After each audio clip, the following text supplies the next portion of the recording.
نحمده ونصلي ونسلم على رسوله الكريم أما بعد فأعوذ بالله من الشيطان الرجيم بسم الله الرحمن الرحيم قال الله تبارك وتعالى في القرآن المجيد والفرقان الحميد ألا إن أولياء الله لا خوف عليهم ولا هم يحزنون صدق الله العظيم وبلغنا رسوله النبي الكريم الأمين ونحن على ذلك لمن الشاهدين والشاكرين والحمد لله رب العالمین۔ کروڑ ہاں مرتبہ درود و سلام ہو میرے آقا علیہ الصلوۃ والسلام پر، جن کی وجہ سے یہ کائنات وجود میں آئی ہے، جن کی وجہ سے اللہ تبارک و تعالیٰ نے 1,24,000 کم و بیش انبیاء کرام کو اس دنیا میں بھیجا، جن کی وجہ سے اللہ کریم نے اپنے آپ کو خدا ظاہر کیا۔ آدم علیہ السلام کو فرمایا کہ اے آدم، اگر میں اپنے محبوب کو پیدا نہ کرتا تو میں اپنے آپ کو خدا بھی ظاہر نہ کرتا۔ اللہ نے فرمایا کہ اے آدم، اگر میں اپنے محبوب کو پیدا نہ کرتا تو میں تمہیں بھی پیدا نہ کرتا۔ عزیز سامعین کرام، آج جو میرا موضوع ہے وہ ہے اولیاء کی شان۔ جیسا کہ آپ کے علم میں ہے، یہ مہینہ حضور غوث اعظم رضی اللہ تعالیٰ عنہ کا مہینہ چل رہا ہے۔ آج کم و بیش 19 ربیع ثانی ہے۔ حضور غوث اعظم رضی اللہ تعالیٰ عنہ اللہ کے بہت بڑے ولی گزرے ہیں۔ اللہ تبارک و تعالیٰ نے آپ کو یہ مقام، یہ مرتبہ عطا کیا ہے کہ ولایت اگر کسی کو چاہیے ہوتی ہے تو جب تک وہ آپ کے در پر نہیں جائے گا تب تک اس کو ولایت نہیں ملے گی۔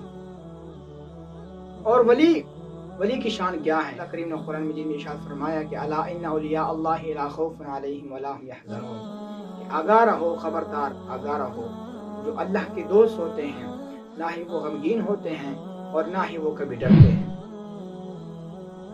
اب یہاں سوال پیدا ہوتا ہے کہ بھائی یہ کیسی بات ہو سکتی ہے کہ اللہ کا ولی، اللہ کا دوست نہ ہی ڈرتا نہ ہی غمگین ہوتا ہے؟